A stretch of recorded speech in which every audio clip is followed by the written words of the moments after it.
To this, I mean, do you think that people comply with the status quo for fear of creating a conflict, for fear of looking different, for fear of undermining the personal dreams and aspiration that they have for themselves, for fear of the clout of the institution? And if they're allowing fear, which is part of the amygdala, the fight or flight, to dominate, how much is it helping the individual and their emotional intelligence? Okay, let's talk about the individual first, and then we will go into the corporate That. environment. What people have to realize is we don't only have to think, we have to think about the way we think. And it's not that the neocortex isn't developed, it's that people haven't learned the skills a lot of the times for themselves, right? Or they have not been taught. And this is sort of, we're veering into performance management category now. So when companies decide that they have defined certain core values and they have defined the behaviors they want, they have to take the time now within the recruitment process to look for those behaviors that are natural in people that will fit in with their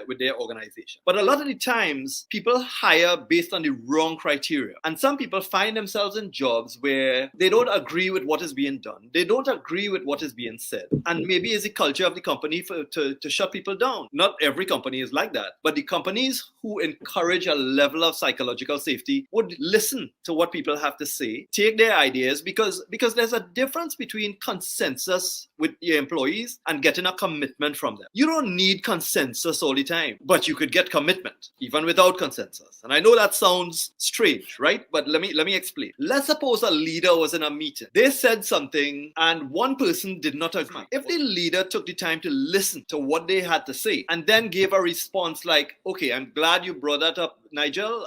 That is a good point. However, we can't go with that idea this time because of these reasons. I am acknowledging what the person said, but I'm also telling them that the reason why we can't go with that decision. I am more likely to get commitment from them if I have listened to them. The problem is when people don't feel listened to, and I've seen that a lot here, where people will be in meetings and the leader would ask for feedback and everybody in the room is silent. Everybody in the room is silent because they are maybe sometimes fearful of saying something that would go against what the leader might be saying. And sometimes you see that. But this is, when you look at Patrick Lencioni's 5 dysfunctions of a team, that very first dysfunction on there is the lack of trust. And that lack of trust comes from invulnerability, right? When people are not vulnerable, when they can't see themselves as, remember we talked about authenticity? Authenticity, being able to accept your weaknesses, accept your downfalls, you accept your challenges, and understand that you have work to do too. When people are vulnerable like that, it makes them more approachable, and that increases the level of trust within organizations. Then